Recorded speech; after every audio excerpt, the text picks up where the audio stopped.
Assalomu alaykum aziz obunachilar. Propan va metan qo'yganda eng sekret bo'lgan, ya'ni yashirilish kerak bo'lgan joylarni biz sizlarga ochiq oydin aytib o'tamiz. Xo'p, Cobalt M7 yangilangan variantiga propan ustunovka qilib berdik. Bunga qanaqa propan qo'ydik?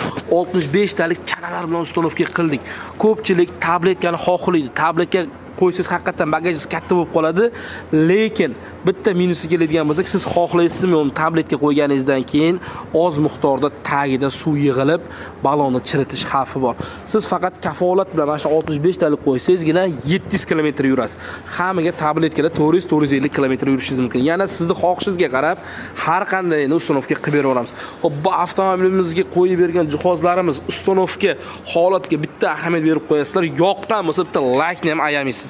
Xo'p, ahamiyat berib qo'yasizlar zavodskoy izolentalarda chotki qilib ustunovka zavodskoy original xomutlarda original hid chiqarmaslik uchun fragment ishlankalar bilan ustunovkaga bitta yubileyniy bo'lgan bitta layk ham bosib qo'ying.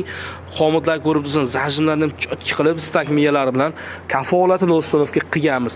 Akamiz shuni ko'rdilar, boshqa ustunovkani ko'rib ukam gap yo'q deb o'zi respekt dedilar. Xudo xolasa, aka kelish tavsiya berasizmi? Tavsiya qilamiz. Ishimizda qanday ko'nglingiz to'layaptimi? Beringlar, ishiga javob. Qayerdan keldingiz? Biz Olmaliqdan keldik. Olmaliqdan mana akalarimiz keldi. Xudo xolasa kafolatini ustunovka qilib beryapmiz. Tanlovda adashimiz 24 ga yetdi. Har qanday turdagi avtomobillarga sifatli holatda propan va metan ustunovka qilib beramiz.